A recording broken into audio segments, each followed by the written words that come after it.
Good day, sir. So we are the reporter Group 8 and our topic is business ethics. Business ethics. So business ethics focuses on how companies can pursue profit without compromising moral values. While business is often seen as driven solely by profit, it must also uphold justice and fairness. Many unethical practices like unfair wages, unsafe workplace, false advertising, and environmental harm stem from either ignorance or a desire to maximize profit at any cost. These actions violate ethical principles and harm society.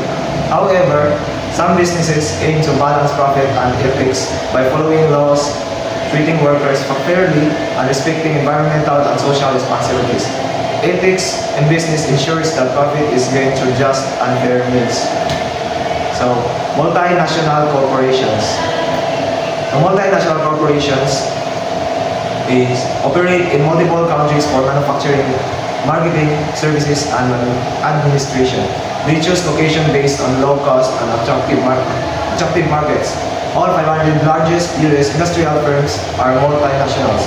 Globalization brings benefits like jobs, income, skills, technology, and cheaper goods to developing countries. Brands like Nike and Ford operate in low-wages countries, raising living standards. Critics argue globalization mainly benefits rich nations and leaves poor ones behind. It also spreads Western culture globally, treating local cultures and traditions. Example of this, the China, because China is a low-wage country that other multinational countries dito sila nagpakakuha ng trabaho o nagpagbuhat sila mga products para makasell nila mas mahal. Pero dito sa China, mas barato lang ilahang ibayan kay low-wage country man wanang ayo is mas malambo yun while ang China mas mapili mga public or other Asian country na gagmay or low wages. So, the next is normative theories of business ethics. So normative theories of business ethics are, some critics say that business ethics teachers often lack real business experience, making theories like deontology, virtue ethics, and consensualism seem to abstract for real-world application. They argue that the business world deals more with practical problem solving than philosophical ideas for ethics to be useful in business. It must be translated into practical terms and understandable language that fits the business context. Therefore, ethical theories need to be adapted to communicate effectively with business professionals. This leads to an explanation of the three main normative theories in business ethics based on John Hasna's work. So the first theory is the stockholder theory. So this theory says that business exists mainly to serve its stockholders, those who invest money in it. The managers are just agents hired to follow what the stockholders want. They can't use for the company's money for anything to not approved by the stockholders. For example, if stockholders say the business should give workers a 90-day notice before closing a plant to support a local library, managers must follow even if it reduces profit. Most of the time, those stockholders just want to make money, so managers focus on increasing profit, but they must do it legally and honestly. The law and general ethics set the limits not personally. So, example, if ever ang manager gamito niya ang kwarta sa stockholders, iyang i-break ang law sa stockholders kay dili man na iyang kwarta sa tao man gina, dili man na iya. So the next theory is the stakeholder theory. So this theory holds that the management's fundamental obligation is not to maximize the firm's financial success but to ensure its survival by balancing the conflicting claims of multiple stakeholders. A stakeholder is defined as any group or individual that stands to benefit or suffer from decisions made by corporation. So, ang kalaian sa stockholder and stakeholder, kaya ang stockholder sa isang katao ang mag-benefit. So, while the stakeholder, dagan, especially sa lang employees, sa clients, or sila mismo. So, the stakeholder theory also has two principles. So, the first principle is principle of corporate legitimacy. The corporation should be managed for benefits of its stakeholders, its customers, suppliers, owners, employees, and the local communities. The rights of these groups must be ensured, and further, the groups must participate in some sense in decisions that substantially affect their welfare. So, stakeholder fiduciary principle is also management bears a fiduciary relationship to stakeholders, and the corporation as an abstract entity. It must act in the interest of the stakeholder as their agent, and it must act in the interest of the corporation to ensure the survival of the firm, safeguarding the long-term stakes of each group. So, kaning sa stakeholder fiduciary principle, so the stakeholder fiduciary principle is that the managers have a duty and loyalty to all stakeholders. Laceros is Squadron, I'm the next reporter. The social contract theory.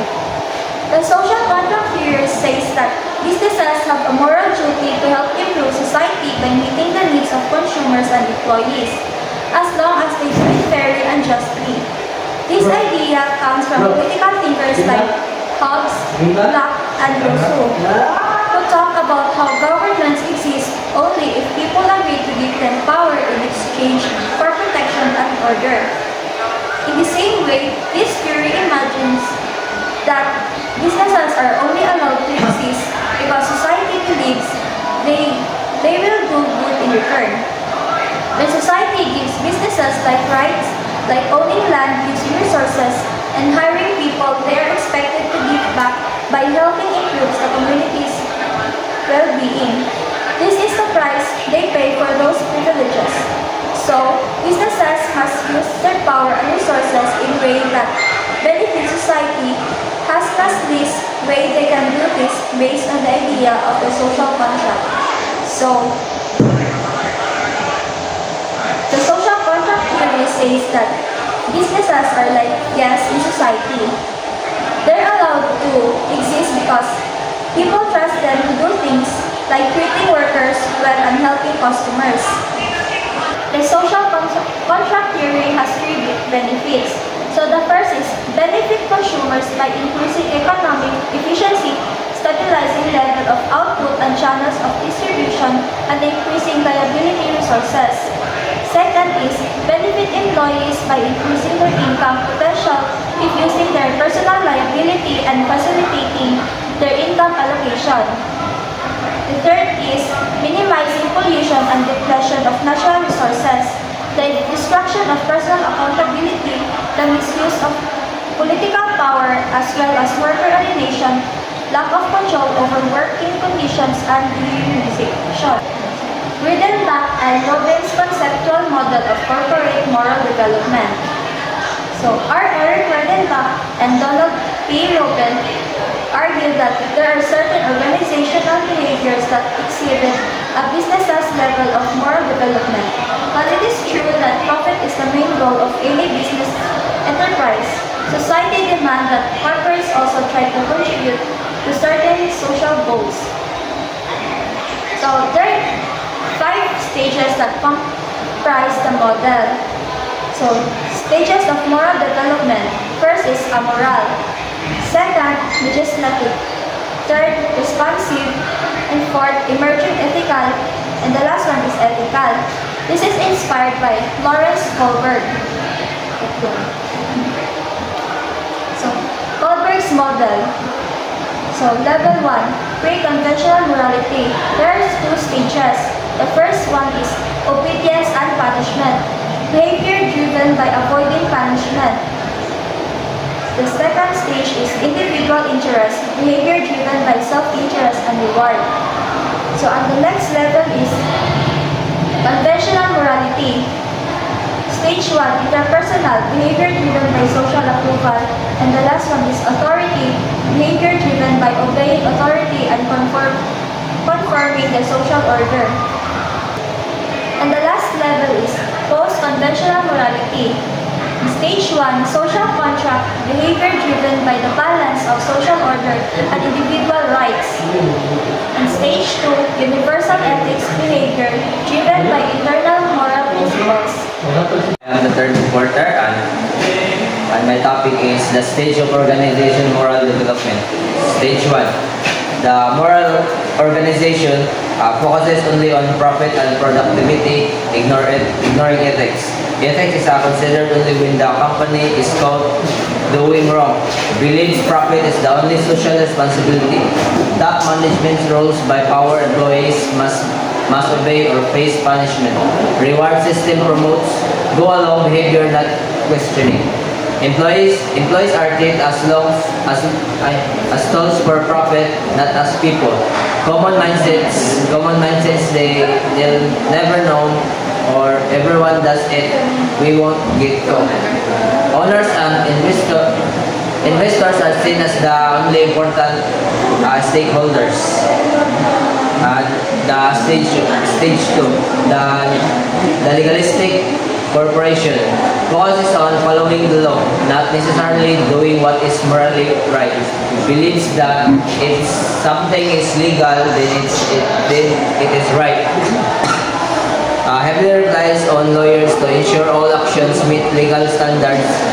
Still aims for profit like stage 1, but cares about avoiding legal trouble. Prioritize compliance with rules of ethical values. Concerned more with avoiding lawsuits that doing what's best for society. And the stage 3, the responsive corporation begins to value more than just profit and legality. Responds to socially expectations, not just laws. As a code of ethics to align business goals with social concerns. Recognize the importance of employees and the community. Act ethically more for practical benefits than through moral commitment. And doing good is seen as a strategic, not as a moral duty. The stage 4, the emergent ethical organization aims to balance profit and ethics equally. Acknowledge a social contract between business and society. Considers both ethical impact and profit potential in decisions. Implements tools like ethics handbooks, committees, ombudsman, and training programs. Examples: Boeing ethics hotline or training, general ethical methods and guidelines, and still learning and adjusting values ethics that lack of expertise to apply it effectively. Ethical behavior is taken seriously but needs stronger implementation. And at stage 5, the ethical organization. No known business has fully reached this stage. Our entire organization shares our lives by a core set of ethical values. Ethics and profit are equally important in all decisions. Actions are based on fairness and justice, not just gain. Ethical behavior is rewarded, even if it means turning down profit. Ethics is deeply embedded in the company culture. And the conclusion: ethics teaches us how to treat others rightly in business. Many think that it's just about making a profit, but businesses also must act fairly and justly. As they grow, they must realize their actions affect people, communities, and the environment, and they are responsible for doing good, not